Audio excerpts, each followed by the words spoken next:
Quando um dia vai findando,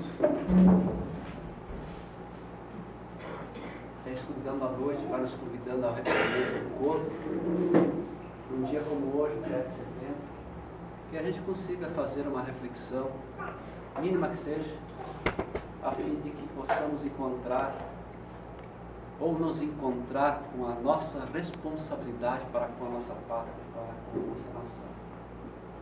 Que a quietude que está estabelecida em nós agora sirva de combustível para esse despertar para aquilo que é dever nosso. Nós bem sabemos que muitos de nós reencarnou no Brasil como retardatário da moralidade, das questões éticas, cansados de tantas lutas, inglórias, em tantas encarnações, pedimos para nascer aqui no Brasil.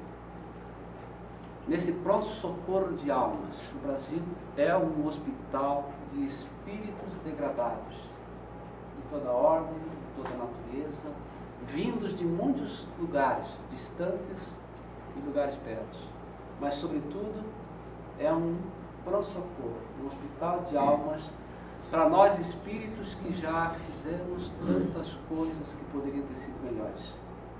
Portanto, não há de se estranhar que a gente viva situações tão periclitantes, que a gente viva situações tão angustiantes. Não há que se estranhar, porque num lugar chamado hospital tem doentes. Ninguém estranha que num hospital terreno haja doentes. O Brasil é um hospital de almas errantes que pediram muito para reencarnar aqui entre tantas misturas, de tantas raças, de tantas cores, de tantas orientações de fé. Pedimos para estar aqui, para purificar a nós mesmos, para que com isso consigamos estabelecer nesse cantinho do cruzeiro um lugar de paz, um lugar que cabe todo mundo. Que nós consigamos olhar para aquele irmão nosso a quem alcunhamos ou sobre quem nós acreditamos ser um modelo de perversidade, aquele nosso opositor, aquele nosso adversário de pensamentos, de ideologias, de fé, que nós possamos enxergar nesse adversário a quem muitas vezes atribuímos um modelo de perversidade, de maledicência, que nós possamos enxergar nele, mais do que isso, que nós possamos enxergar um irmão doente, precisando muito mais da nossa compreensão, do nosso apoio, do que da nossa acusação. Que possamos combater o mal, porque é dever nosso, mas que saibamos reconhecer nosso papel de cristão, nosso papel de cidadão, nosso papel de brasileiro. Que saibamos cometer o mal, mas primeiro começando pelo mal que há em nós, porque o exemplo, sobretudo, é a melhor maneira de ajudar. Nós não podemos nos esquecer que uma nação, ela é o que as suas pessoas são. A nação é o que nós somos. A matéria-prima de uma nação somos nós. Se a nação expressa mais qualidade ou menos qualidade, só reflete, só revela a qualidade de sua gente. Portanto, nós temos responsabilidades naquilo que está aí, naquilo que somos. Que então nós possamos contribuir para uma melhora daquilo que achamos que não está bom, começando a melhorar em nós. Porque não nos enganamos, nós ajudamos a fazer a nação como ela está, como ela é. Por sermos como somos é que pedimos para reencarnar aqui. E temos uma tarefa muito grande de ajudar a melhorar tudo isso. E todos nós somos os chamados das últimas horas para melhorar esse estado de coisas. E essa melhora só acontece de dentro para fora, que a gente não esqueça disso. Em 1978, tem uma notícia um tanto controversa, de um fato que não ficou bem esclarecido, de um engenheiro da NASA chamado Paul, que teria, com seus instrumentos tecnológicos daquela época, hoje já temos instrumentos muito melhorados em relação àqueles, mas naquela década de 1970, o engenheiro Paul da NASA de maneira discreta, quase anônima, fez um estudo sobre o campo áurico de Chico Xavier. Quando se fala em aura, de um modo geral, penso que todo mundo sabe do que estou falando. Quando a gente olha a imagem da Santa Ceia, com Jesus ao centro, e em torno da cabeça de Jesus um círculo, uma auréola dourada, ali naquela imagem, parcamente, simploriamente, procurou-se demonstrar que é um campo áurico, que é um campo de energia, que envolve tudo o que há, envolve a todos nós também. Naquela ocasião, segundo essas notícias controversas que trago contigo, o engenheiro da NASA afirmou que Chico Xavier tinha uma aura surpreendente de mais de 10 metros. Essa aura, ela é um campo energético que nos envolve. É como se estivéssemos dentro de uma bolha de energia. Tudo é energia. Os cientistas demonstram e mostram através dos aparelhos que o nosso corpo, o nosso cabelo, esse equipamento, a mesa, a cadeira, tudo o que existe que chamamos de matéria sólida, nada mais é do que o agrupamento por forças da natureza, por forças das leis de Deus, as leis naturais, de partículas, moléculas, átomos que se agrupam para formar determinada matéria. Nós também somos assim. Se olhássemos através desses instrumentos científicos, nós veríamos que uma cadeira nada mais passa de elétrons aglomerados se movimentando. E o nosso campo áurico também é matéria sutil, é energia. E quando o cientista afirmou que a aura de Chico Xavier ultrapassava os 10 metros, o fez com espanto. Disse por aí, nesses meios, que a aura de uma pessoa normal, um cidadão normal como a gente, ela tem em torno de distância de nossos braços abertos. Então, uma bolha que vai para cima e vai para baixo, mais ou menos nessa proporção. Imagine então quanto seria o campo áurico de Jesus. Não dá para imaginar. Lembremos-nos de que quando ele passava, alguém dizia: se eu tocar este manto, eu serei curado. E Jesus nos disse, muito embora por aí não se escuta muito, não se trabalha muito essa afirmativa do Mestre, ele disse: vós sois deuses, poderão fazer o que eu faço e ainda mais. E isso é libertário, isso é divino. E esse poder divino está em nós, esta força que amplifica ou diminui a qualidade da energia que nos envolve, que nos protege. Vai dependendo muito da nossa frequência vibracional.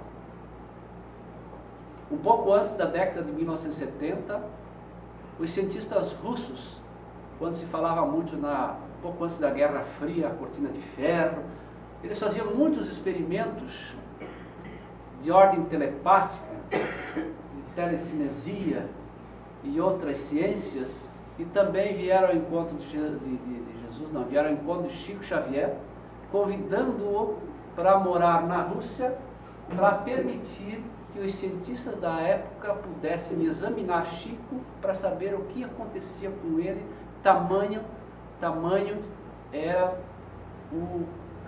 a força energética que ele manifestava.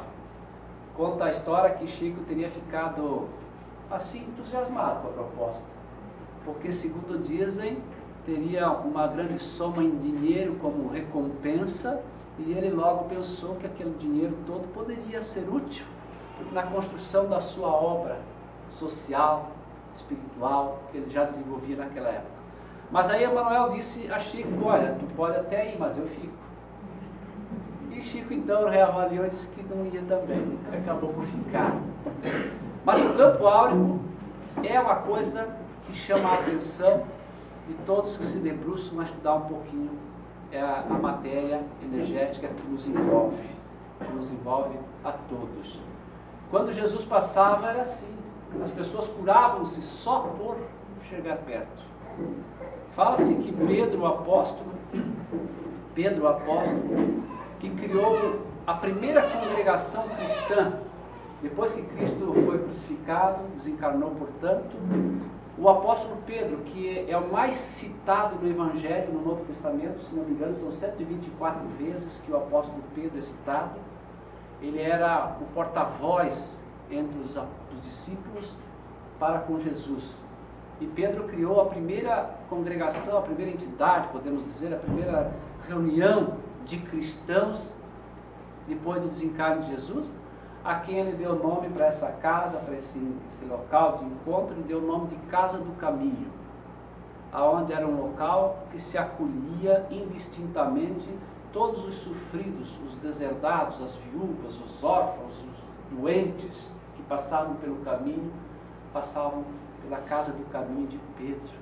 Também há relatos que dizem que Pedro curava quase tanto quanto Jesus. Falam os relatos bíblicos, inclusive, que a sombra de Pedro curava. A crença do povo da época dizia que se passasse sob a sombra de Pedro, curava. E esse poder de curar também há em nós, esse poder divino.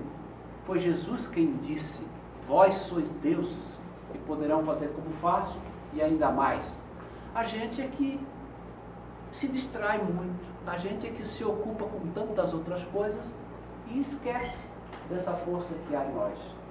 E a gente vai aprendendo pelas tradições religiosas, que muitas vezes estão muito mais longe de Jesus do que perto.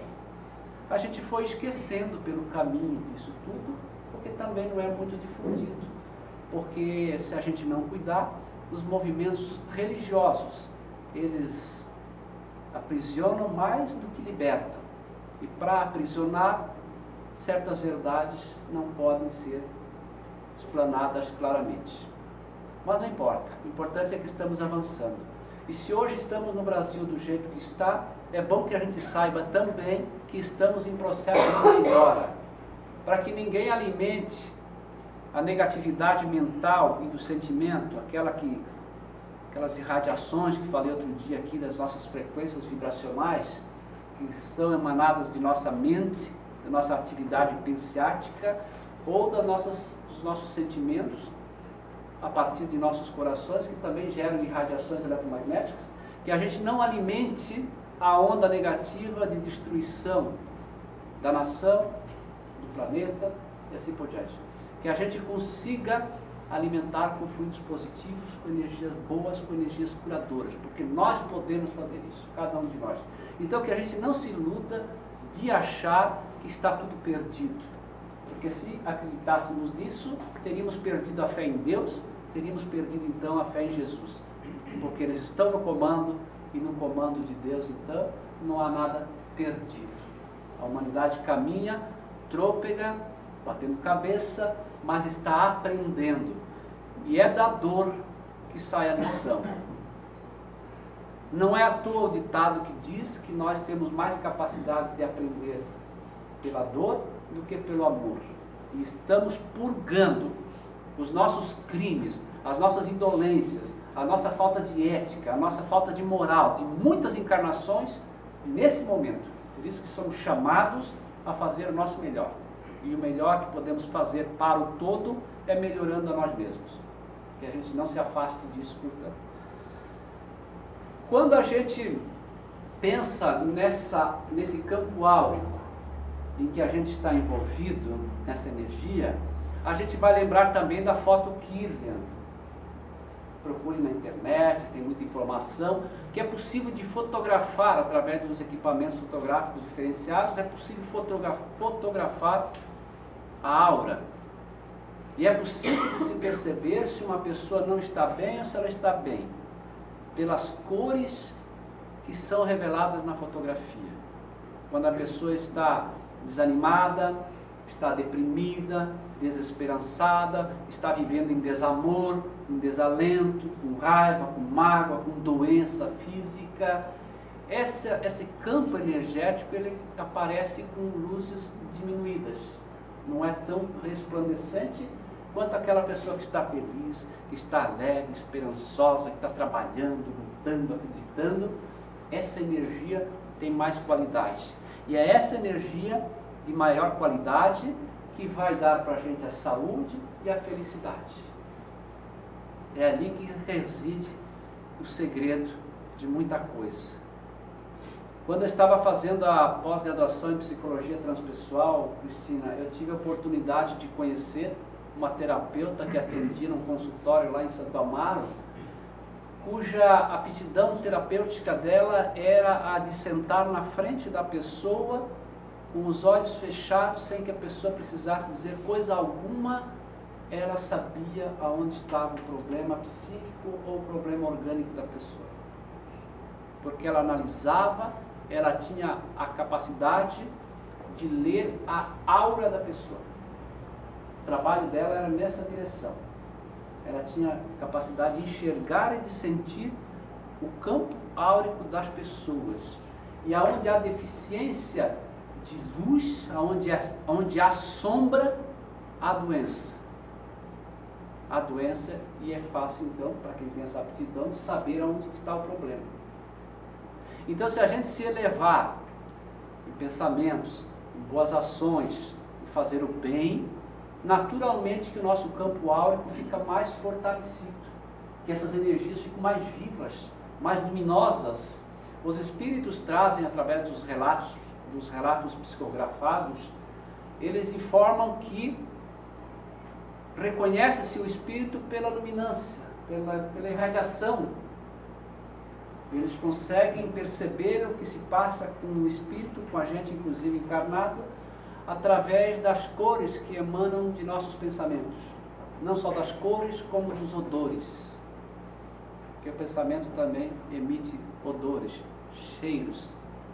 E é possível de se identificar a natureza daquilo que se pensa, daquilo que se vive, através dessas energias. Então essas energias negativas, elas existem em todos os lugares, somos nós mesmos que geramos, nós mesmos que a produzimos. Às vezes de maneira mais intensa, às vezes de maneira menos intensa. Às vezes a gente está muito bem, outras vezes não está bem. O que faz parte da nossa condição de seres encarnados no planeta, no estágio que estamos vivendo. Faz parte. Ora estar bem, ora não estar bem. Precisamos lidar com isso e fazer um esforço para manter o máximo possível no modus bem. E isso é um esforço que depende de cada um de nós. E se essas energias negativas estão em todos os lugares, elas podem naturalmente nos influenciar o tempo todo. Como está dito lá no livro dos Espíritos, na pergunta 459, quando Kardec perguntou aos emissários do Cristo, os codificadores da doutrina, se os espíritos poderiam influenciar os nossos pensamentos e as nossas ações. E a resposta dos venerandos trabalhadores do Cristo foi que os espíritos podem sim influenciar muito mais do que a gente é capaz de imaginar, e de modo ordinário são eles que dirigem a gente inclusive. Então, se nós temos um corpo áurico, um campo energético que tem a função de nos dar vida, de nos proteger, se essa energia estiver boa, estiver melhor, naturalmente a gente estará mais protegido. Agora, precisamos saber que esta energia, o estado dela, a natureza dela, a intensidade dela, depende de nós, só de nós. Essa é a grande questão. A gente não depende de mais ninguém para isso, depende da gente. Através do que pensamos, do que falamos, do que fazemos, do que sentimos, nós vamos manter essa energia melhor ou pior. Se essa energia estiver desguarnecida, não estiver tão boa, é por ali que algum espírito trevoso vai nos influenciar. É por ali que uma outra alma encarnada, uma outra pessoa, portanto, também vai nos influenciar. É por ali que a gente contrai as doenças, as tristezas, as dores, as depressões, as tendências para o suicídio. A gente permite porque a gente está vivendo em desequilíbrio. Agora, tem algumas coisas que a gente pode fazer para ajudar que esse campo áurico permaneça em estado de energia curadora, mais intensa e que nos proteja mais. Tem algumas dicas. E eu fui procurar algumas dicas e tem tanta coisa que não é possível falar de tantas coisas. Mas eu encontrei num grupo que tem uma página no Facebook, que se chama Chico de Minas Xavier. É bacana, sempre tem umas informações que a gente pode aproveitar. E eu encontrei lá algumas dicas de como a gente criar ou fortalecer esse escudo energético sobre o qual a gente vive. Que nos dá mais saúde, que nos dá mais tranquilidade, mais harmonia, mais paz, mais felicidade, que é a grande busca de todos nós. Uma das dicas é não temer a ninguém. Não temer a ninguém. Uma das armas mais poderosas de quem quer nos dominar é o medo. Quando a gente tem medo, a gente se vulnerabiliza. Com medo, a gente se torna fraco. Não temer a ninguém não significa querer ser mais do que o outro, mas é saber que somos irmãos na caminhada da vida. É saber que temos as nossas tarefas, as nossas virtudes, as nossas inferioridades, assim como o outro também. Não temer a ninguém ajuda a fortalecer esse campo energético, esse escudo que nós precisamos. Porque a arma principal daqueles que querem nos subjugar é o nosso medo. Quando a gente desencarna, não é novidade para ninguém, a gente carrega todos os nossos sentimentos, aqueles que a gente tem aqui, de ódio ou de amor. Quando a gente desencarna, deixa o corpo, a gente volta para a pátria espiritual, a gente volta amando ou odiando, tanto faz. O que ligamos aqui, no céu permanecerá ligado, já nos disse o Mestre Jesus. Então, quando a gente desencarna com raiva de alguém, a gente vai continuar com raiva de alguém até que a gente decida não ter mais raiva desse alguém. Mas é um sentimento que a gente pode carregar para a eternidade. Somos espíritos imortais e temos memória e carregamos com a gente os sentimentos que são da gente. E o bom é que a gente pode mudar isso a todo instante, que não precisa esperar doer para mudar. Mas quando a gente desencarna, a gente carrega esses sentimentos de desamor também. Imagina um espírito no mundo espiritual que não perdoou alguém pelo mal que sofreu. E esse alguém está encarnado. Portanto, se eu ofendi alguém, eu contraí um débito. Aquela pessoa tem um direito de me cobrar um débito. Se ela não me perdoar, ela vai buscar o caminho da vingança. Se eu estiver desprotegido energeticamente, meu campo áurico estiver vulnerável, que eu estou aqui maquinando traquinagens, pensamentos negativos, falatórios desnecessários, não estou agindo no bem, aí é como se eu deixasse uma janela aberta, uma janela energética, para que essa influência daquele que me deseja o mal possa agir sobre mim. É mais ou menos assim que funciona. Então, aquele a quem chamamos de obsessor, ele só consegue nos atingir, primeiro, se a gente for merecedor, segundo, se a gente permitir. Ok? Mas ele só faz isso, portanto, se a gente tiver medo. Medo, fica mais fácil dele nos atingir. Lembrando que o nosso livre-arbítrio é que nos permite fazer tais coisas que podem criar um desamor ou um amor. A gente que vai escolhendo na caminhada. O medo é o sentimento capaz de uma profunda perturbação interior, vindo até a provocar verdadeiros rombos na aura, deixando o indivíduo vulnerável para as forças externas. Então, o medo pode provocar rombos na nossa aura, deixando aberto o espaço para todas as forças negativas, porque a gente está inserido num mundo onde há muita força negativa. Há muito espírito sombrio, desarmonizado, trabalhando para a desgraça. E quando eu digo espírito, eu me refiro àqueles já no mundo espiritual, mas não excluo a nós encarnados também, que somos espíritos. Tem muita gente agindo para o mal. E essa energia negativa, ela está por aí, em todo lugar. Está por aí em todo lugar. Se a gente viver com medo, a gente está vulnerável, está acessível.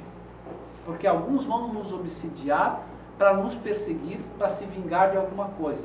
Outros vão nos obsidiar simplesmente porque querem arrebanhar mais gente para suas fileiras do mal. Muitas vezes o chamado obsessor, sequer tem alguma coisa pessoal com a gente. Mas se ele percebe que estamos vulneráveis no caminho do mal, ele vai querer arrebanhar para o time de lá. E aí nós é que fizemos, ou nós é que permitimos. Temer alguém significa colocar-se em posição inferior. Significa viver numa baixa autoestima. Quem teme não se valoriza. Quem teme perdeu a fé em si mesmo, perdeu a fé no outro, na humanidade, perdeu a fé em Deus. O medo faz com que baixemos o nosso campo vibracional, tornando-nos assim vulneráveis às forças externas. Sentir medo de sentir medo de alguém é dar um atestado de que ele é mais forte e poderoso do que a gente. Quando Jesus afirmou, vós sois deuses, é preciso que aceitemos isso. É preciso que concordemos com isso. É preciso que acreditemos nisso. E que vivamos com esse poder divino em nós. Porque quando a gente vive com medo do outro, é como se a gente entregasse o bastão desse poder divino para outra pessoa. A gente abre mão do poder divino que há em nós e a gente passa esse poder para outra pessoa controlar a vida da gente. Quando a gente tem o péssimo hábito de ouvir mais a voz do outro do que a sua, a gente pode dizer isso, chamar isso de obsequiar-se. A gente se obsequia de ouvir a própria voz da consciência para ouvir muito que vem de fora, não sabe fazer os filtros, repete as coisas que ouve, retransmite, compartilha e assim por diante, sem saber os fundamentos, sem saber se é verdade, sem saber se tem procedência, e a gente faz isso com maestria, não é? A gente faz isso com muita maestria. Mas aquele que age dessa maneira, entrega o seu poder para o outro administrar. É como, eu gosto de pensar, é como se fosse a gente tivesse um controle remoto da gente, né, de funcionamento. E a gente entrega, pega o controle da minha vida e tu aperta os botões, tu achar melhor aí.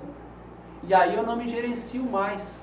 Tudo que eu sinto, o que eu vou fazer, não tem mais tanta importância, eu perdi a minha autoestima, a autoconfiança, eu sou um sujeito que não acredito mais em mim e passo a depender muito do que o outro vai achar ou deixar de achar.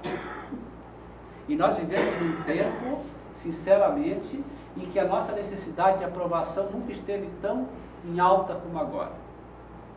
A gente tem muita necessidade de aprovação. Por isso que a gente se apega tanto às coisas de fora, especialmente às coisas materiais, porque precisa ser aprovado. E numa sociedade de consumo, para ser aprovado você tem que ter a melhor roupa, tem que ter o melhor carro, a melhor casa, tem que ter uma certa ostentação. E aí vivemos em frustrações permanentes, infelicidades tais que são internas e não são reveladas, porque no mundo das aparências, no mundo das redes sociais, parece que é tudo muito feliz. Você está em casa, cuidando das tuas coisas, se sentindo às vezes um pouco para baixo, achando que não está tudo muito legal, e você vai na rede social, você vê aquele teu conhecido tirando foto no restaurante japonês, a foto da viagem, foto tudo bonito, muitas vezes uma vida de felicidade, de aparência. E nós devemos lembrar sempre que a felicidade nunca está nas coisas, nunca está fora, ela está dentro. Ela não está fora. Quando a gente acha que a felicidade está nas coisas ou nas pessoas, a gente está facilmente se condenando a ser infeliz, né? Então, quando a gente depende muito de quem está fora, porque a gente tem alguns medos. A gente não tem medo de não ser aprovado. Então eu preciso trocar meu celular, que é um modelo mais velho, porque eu estou convivendo com um grupo de pessoas que já tem um celular, um iPhone, sei lá, 6, 7, não sei que número que existe, e eu estou com esse... Então a gente tem necessidade de comprar coisas para satisfazer a vida de grupo, porque tem necessidade de ser aprovado. E aí a gente passa a viver a vida que não é mais da gente. A gente vive muito a vida dos outros, a vida da sociedade, a vida do que está fora. Vive com medo. E aí a gente não se surpreende porque que a gente é um país de doentes, um país que mais toma remédio no mundo. Por que a gente toma remédio dia e noite? E punhado? Eu conheço gente que vem conversar com a gente agora aqui, na questão da psicoterapia, que tomam punhados de comprimido. Eu não estou falando de um polivitamínico, não estou falando do ômega 3, de um potássio, como é que tem magnésio lá. Não estou falando dessas coisas para dar uma vitaminada, é remédio mesmo. Nós somos aí campeões de uso de fluoxetina e outros assemelhados, porque há um vazio, uma espécie de um medo que a gente não sabe nem identificar direito o que é. Mas aí a gente se torna vulnerável. E o nosso campo áurico baixa as energias através das nossas vibrações mentais. Uma outra coisa que pode fortalecer o nosso campo energético é não sentir culpa. Não se faz ideia de quanta gente sofre de depressão, dores de todo tipo em função da culpa. E a culpa é outra janela aberta para o acesso das forças negativas. Carregamos culpas porque não conseguimos ser um bom pai, quem sabe não estivemos presentes na educação dos filhos. Carregamos culpas porque dissemos certas coisas, ou porque não dissemos certas coisas. Carregamos culpas pelos caminhos que tomamos e pelos caminhos que deixamos de caminhar. Mas é comum de a gente ter culpa e ter mágoa. Então, quanto mais cedo a gente puder se libertar dos processos de culpa, melhor. Pensando da seguinte maneira: hoje eu fiz uma escolha, a única que eu poderia fazer. Se eu olhar para trás e pensar, puxa, não devia ter dito determinada coisa. Se eu disse é porque eu devia naquele momento. Ah, mas foi a coisa errada. Mas naquele momento foi tudo que eu fui capaz de dizer. Foi tudo que eu fui capaz de fazer. Com aqueles elementos, naquele contexto, com aquelas informações, com aquele grau evolutivo que eu tinha naquele momento, naquela pressão, aquela circunstância, aquele contexto, só me permitiu fazer aquilo, e aquilo foi errado. Mas eu não vou carregar culpa por isso. Eu vou olhar para lá e dizer, poxa, como eu fui imaturo, como eu fui infantil, mas daquilo eu tiro uma lição e me proponho a fazer melhor dali em diante. E aí não carrego mais culpa. Uma outra coisa que ajuda a aumentar essa energia positiva do nosso campo áurico é quando a gente adota uma postura positiva frente às coisas da vida. Nem sempre adotar uma postura passiva é o melhor, porque devemos ser humildes nas questões da vida, como ensinou Jesus. E humildade não tem nada a ver com humilhação. É preciso cada um saber colocar-se, assumindo as suas responsabilidades, mas enfrentando as questões da vida. Porque nós nos colocamos passivamente frente aos problemas da vida, problemas que nós mesmos criamos, porque tudo que vem para nós só chegou porque a gente construiu aquilo para o caminho da gente, né? Mas aí a gente coloca-se passivamente, esperando que a solução venha de fora. Ah, minha vida não está tão boa, vou fazer uma oração, mandar rezar 3 missas, acender uma vela, pagar uma promessa para ver se melhora.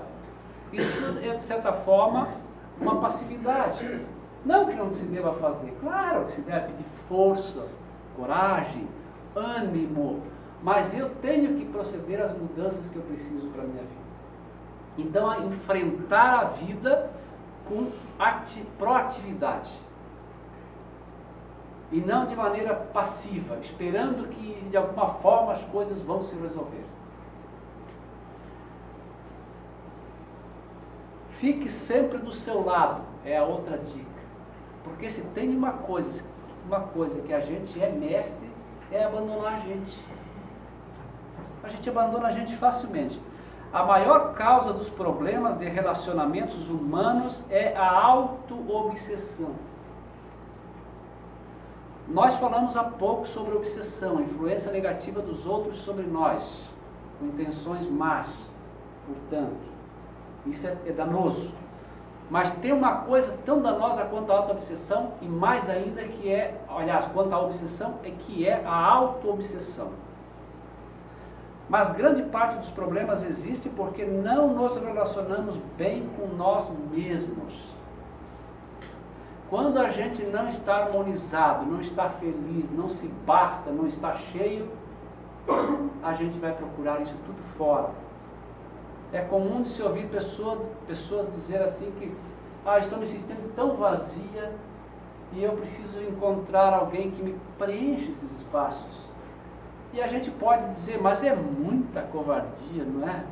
Você não se garante, você está cheio de vazio, cheio de espaços ocos, e você quer sugar a energia de alguém para te preencher? De certa forma, é uma forma passiva de se viver, né? Esperando que alguém preencha o vazio existencial da gente. Quando o correto é, sim, a gente buscar apoio, mas saber que tem coisas que dependem da gente, não do outro. Porque quando a gente estiver com os espaços preenchidos de felicidade, de harmonia, tudo ao nosso redor, os nossos relacionamentos serão também harmonizados, serão plenos, serão cheios. Por isso que não cabe aquela história da meia laranja, né? Encontrar metade da laranja. Ninguém é a metade, nós somos inteiros e precisamos nos sentir e nos comportarmos como inteiros. Autoobsessão significa não se gostar, não se apoiar, se auto-boicotar, se desvalorizar, não satisfazer as suas próprias necessidades. Muitos de nós se sabotam o tempo todo, profissionalmente, intelectualmente, espiritualmente, se sabotam quando não acredita em si mesmo. Quando ouve a voz da intuição, você sabe o que tem para fazer, mas você desiste no meio do caminho. Quando você sabe que você tem que ter uma disciplina, uma dedicação para perder alguns quilos, para melhorar o colesterol, para arrumar um relacionamento com a mãe, com o pai, com o irmão, com o colega de trabalho, você sabe o que tem que fazer, você não faz. Então você está se auto-sabotando. Portanto, o mal que a gente, vamos dizer assim, o mal que mais faz mal para a gente é o mal que a gente faz para a gente. Não é o mal que o outro faz para a gente. Nós causamos os maiores maus para a vida da gente. Somos nós os responsáveis. Por isso que a gente tem que resolver sem ficar esperando, não é? Muita gente deixa de fazer as suas próprias necessidades, satisfazer as suas necessidades, a pretexto de fazer o outro feliz. Claro que é uma busca necessária contribuir com a felicidade do outro, mas a minha contribuição para a felicidade do outro, ela vai ser mais eficaz quando eu já estiver feliz. Se eu sou um infeliz, um sujeito cheio de espaços vazios, esperando um preenchimento, eu vou levar vazio para o outro. Eu vou levar infelicidade para o outro. E os meus relacionamentos não estarão bons. Quando os relacionamentos da gente não estão bons, precisamos olhar, é porque a gente, na maioria dos casos, não está se relacionando bem com a gente mesmo. A gente não se relaciona bem com a gente e aí o relacionamento que está fora também não vai ser bom. Quando a gente não se gosta, quando a gente não se ama, quando a gente não se cuida, quando a gente não se valoriza, quando a gente não acredita na gente, no potencial divino que está em nós, aí a gente é um ser problemático. A gente não está bem com a gente e quer que esteja bem com os outros, não estará bem com os outros. Porque o primeiro relacionamento que a gente precisa cuidar e estar bem é o relacionamento com a gente mesmo. Para a gente terminar, suba para posições elevadas. Suba para as posições elevadas. Ora, nenhuma flecha atirada contra nós, ou melhor, nenhuma flecha atirada alcançará o céu, vou colocar dessa maneira. Então, quanto mais elevado a gente estiver, as flechas da negatividade também não vão nos alcançar. Então, suba para posições elevadas significa se melhorar todo dia um pouco, subir todo dia um degrau dessa evolução ética, moral, cristã. Você vai se elevando, vai se melhorando, e nesse estado de reforma íntima, que é um processo de melhoria contínua que a gente faz na vida da gente, porque o mais habitual é a gente querer reformar a vida dos outros o tempo todo, né? Ninguém deu para nós esse título, esse diploma de professor da vida alheia, mas a gente ostenta um certificado, né, de professor da vida alheia. Eu sou mestre da vida dos outros, eu sei tudo o que é melhor para os outros fazerem, né? Mas eu quase não sei nada do que é melhor a fazer para mim mesmo. Mas a gente se auto-intitulou mestre da vida dos outros e aí quer cuidar mais da vida dos outros do que da própria vida. Então esse processo de reforma íntima vai nos elevar às posições mais altas. E nessas posições mais altas, o nosso campo áurico, o nosso escudo energético estará melhor, estará fortificado. E nessa condição a gente estará preservado, ou melhor preservado, não é? Por último, feche feche-se às influências negativas. É aquela situação assim, se você vive no meio de pessoas muito negativas, ou você dá um jeito de ajudar essas pessoas a saírem dessa negatividade, ou você dá um jeito de se afastar. Ou conviver sem ser afetado, que é um exercício punk, que precisa trabalhar bastante. Mas se estiver adoecendo é melhor recuar, não é? É melhor recuar. Então, e a influência negativa, ela acessa a nossa vida por duas portas. Uma que é a porta mental e outra que é a porta dos sentimentos. A porta do cérebro e a porta da alma. A porta da mente e a porta do coração. É por aí que as influências negativas e positivas nos alcançam. Estabelecer uma sintonia com as forças positivas é dever nosso. Ou a gente faz isso ou não faz isso, mas depende de nós. E se a gente estiver em posição mais elevada, fechando-se as influências negativas, naturalmente que as influências positivas nos alcançarão mais facilmente. É isso. Muito obrigado pela atenção de vocês e até o próximo encontro. Obrigado. Nós não podemos te pedir para fazer